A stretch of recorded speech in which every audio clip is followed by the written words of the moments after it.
अस्सलाम वालेकुम दोस्तों, मेरा नाम है असीम शफकत और आप देख रहे हैं हंसी टीवी।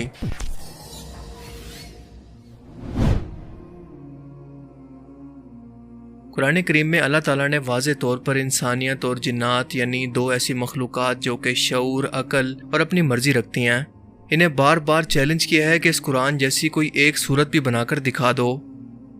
अब आप सोचें कि क्या पूरी इंसानियत के अंदर क्या कोई ऐसा एक भी ज़हीन दिमाग नहीं है जो कि कुरान करीम के इस पैटर्न को कॉपी करके एक सूरत को भी बना सके। ये कैसे मुमकिन है कि अल्लाह की ज़ात क़यामत तक के लिए इतना बड़ा दावा करे?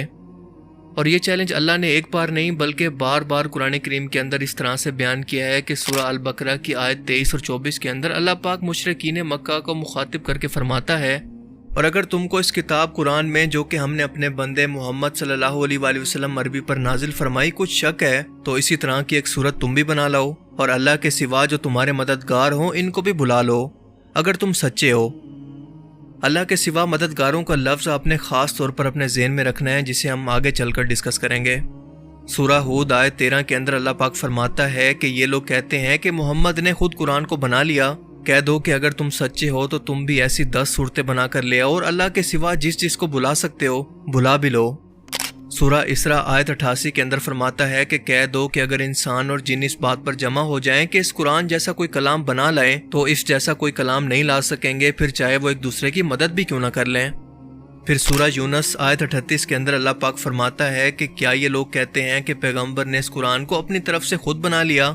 कह दो कि अगर तुम सच्चे हो तो तुम भी इसी तरह की एक सूरत को बना लो और अल्लाह के सिवा जिनको तुम बुला सकते हो इनको भी बुला लो। अल्लाह ताला बार बार इंसानों को ये चैलेंज इसलिए कर रहे हैं कि वो इंसानों की ज़हनी काबिलियत की हद को अच्छी तरह से जानता है कि इंसान चाहे आसमान की बुलंदियों, खला की गहराइयों, समंदर की तहों में सफ़र करने के साथ साथ मसनूई ज़ियानत को भी ईजाद क्यों ना कर ले, बस ये एक काम इसके लिए बिल्कुल नामुमकिन ही रहेगा, जिसका इकरार इस वक्त दुनिया में सबसे मशहूर artificial intelligence language model chat GPT ने खुद भी किया है कि मैंने चैट जीपीटी से यह सवाल किया कि क्या वो कुरान करीम जैसी कोई एक सूरत को भी बना सकता है। इसका जवाब क्या था ये जानकर आप भी बेख्तियार सुभान अल्लाह कह उठेंगे। ऊपर बयान करदा आयात के अंदर अल्लाह ने अपने चैलेंज के अंदर ये वाज़े किया था कि तुम जिनको अपना मददगार समझते हो इनको बुला लो। अब 1400 साल के दौरान कोई इंसानी ज़हन तो ये चैलेंज पूरा नहीं कर पाया, और अगर ऐसा हो जाता तो आप सोचें कि ये उस शख्स की ज़िंदगी की सबसे बड़ी कामयाबी होती। अब बात आती है उस मदद पर जो कि इस वक्त इंसानों के लिए सबसे बड़ी मददगार है, यानी टेक्नोलॉजी।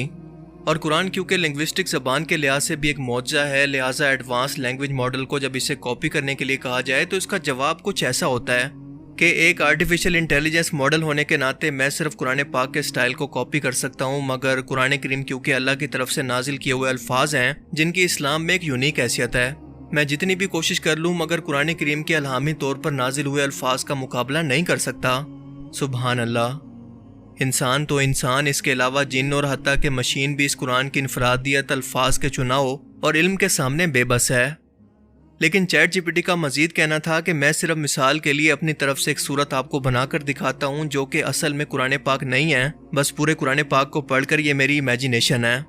और इस सूरत का नाम इसने रखा सूरह अन-नुराया, यानी रोशनी वाली आंखें। और ये आयत कुछ इस तरह से थी कि हिदायत की रोशनी आसमान से नाजिल होती है, दिलों को अक्ल और हकीकत से रोशन करती है। अल्लाह की बातें सबसे ऊपर मौजूद चमकती हुई रोशनी है जो कि गहरी रातों के अंदर भटकने वालों को हिदायत देती है। इस किताब के अंदर साफ निशानियां हैं इन लोगों के लिए जो कि इल्म हासिल करना चाहते हैं। अब आप ज़रा गौर करते जाएं कि ये तमाम आयात कुरान करीम की आयात से कितना मिलती जुलती हैं। इसने मजीद आगे लिखा कि यह हिदायत की राहों को वाज़े करती है ऐसे लोगों के लिए जो साफ दिल वाले हैं और सही अकीदे की तलाश में हैं। ऐ मोमिनो, रोशनी को हासिल कर लो और इसकी इताअत करो कि ये रोशनी तुम्हें सुकून और बरकत की ज़िंदगी की तरफ ले जाती है। जहालत की तारीकी से खुद को महफूज रखो, अल्लाह की रोशनी को बदलने की कोशिश ना करो। वो आसमानों और ज़मीन का पैदा करने वाला है और दिल की हर बात को जानने वाला है। इसकी रहमत और इसकी मोहब्बत हर शय को घेरे हुए है। इसकी हिदायत को कबूल करो वरना तुम डगमगा कर गिर जाओगे। कुरान पाक की कुछ आयात का थोड़ा सा भी मुताला करने वाला शख्स आसानी से ये समझ सकता है कि ये तमाम की तमाम आयात कुरान पाक से कितना मिलती जुलती हैं, बस इन्हें लैंग्वेज के तौर पर थोड़ा सा बदला गया है। यानी ये सब कुछ कुरान करीम के अंदर मौजूद आयात और इनके पैटर्न को सामने रखकर कॉपी करके एक मिसाल के तौर पर बयान किया गया है। इसके अंदर चैट जीपीटी का खुद से अपना क्रिएट किया हुआ कुछ भी नहीं है। اس کی مثال ایسے ہے کہ کوئی شخص صرف لفظوں کو ردل بدل کر کے ایک نیا مضمون لکھنے کا دعویٰ کرے، حالانکہ اس کا مین آئیڈیا اصل کی کاپی ہے، اور اس کاپی کے اندر اس کی خود کی کوئی کریٹیوٹی ہے ہی نہیں۔ اس سے پہلے نازل ہونے والی علامی کتابوں مثلاً تورات، انجیل، زبور کے اندر بھی جو ردل بدل کی گئی تھی وہ ان آیات کے معنی اور مطلب کے اندر کی گئی تھی، اور وہ لوگ بھی چاہ کر ان علامی کتابوں کے اندر کوئی نئی آیات شامل نہیں کر پائے تھے۔ اور اس بات کو چیٹ جی پی ٹی بھی اچھی طرح سے سمجھتا ہے۔ وہ جانتا ہے کہ قرآن کریم کی بے مثال عربی ترتیب، الفاظ کا چناؤ اور اس کا علم ایسا ہے کہ اس کا مقابلہ کرنا ممکن نہیں۔ چلو ایک لینگویج ماڈل ہونے کے ناطے وہ زبان کی نقل تو کسی بنا پر کر سکتا ہے، پر قرآن کریم کے اندر جو بے تحاشا سائنسی حقائق، مستقبل کی پیشن گوئیاں، اخلاقیات، ماضی کے واقعات، پیغمبروں کے حالات، جنات، روح، قیامت کا منظر، فرشتوں کا ذکر، یعنی ایسی باتیں جو کہ صرف علامی طور پر جاننا ممکن ہے، کیا یہ سب کچھ چیٹ جی پی ٹی کر سکتا ہے؟ کیا یہ مستقبل کی پیشن گوئیوں کو امیجن کر سکتا ہے؟ وہ تو یہ تصور بھی نہیں کر سکتا۔ اب اس کی بنائی گئی آیات کو پڑھ کر آپ خود سمجھ لیں کہ کیا اس آیات کے اندر کوئی ایک چیز ایسی بھی موجود ہے جو یہ بتا رہی ہو کہ یہ الفاظ کسی مشین یا کسی سافٹ ویئر کے نہیں بلکہ علامی طور پر نازل ہوئے ہیں۔ یہ لینگویج ماڈل کیا کوئی سائنسی حقائق، کوئی پیشن گوئیاں یا اخلاقیات اپنی طرف سے بیان کر سکتا ہے؟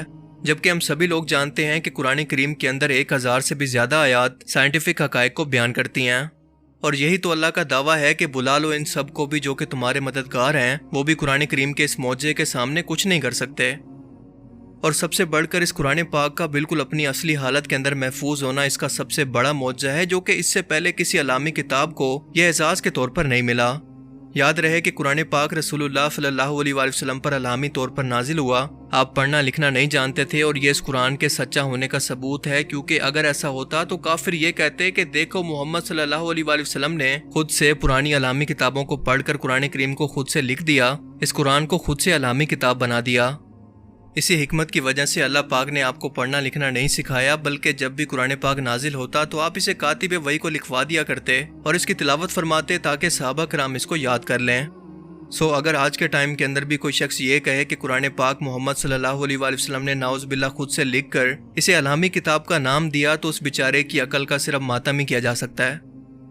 اللہ تعالیٰ ہمیں سمجھنے کی اور نیک عمل کرنے کی توفیق عطا فرمائے، آمین۔ مجھے امید ہے کہ آج کی اس ویڈیو سے آپ کو بہت کچھ نیا جاننے کو ملا ہوگا اور یہ ویڈیو آپ کو پسند آیا ہوگا۔ اگر یہ ویڈیو آپ کو اچھا لگا تو اسے لائک کیجئے، اور اب میں ملوں گا آپ سے ایک ایسی ہی نئی انٹرسٹنگ ویڈیو میں۔ تب تک کے لیے اپنا بہت سا خیال رکھیے گا۔ Thanks for watching this video. اللہ حافظ۔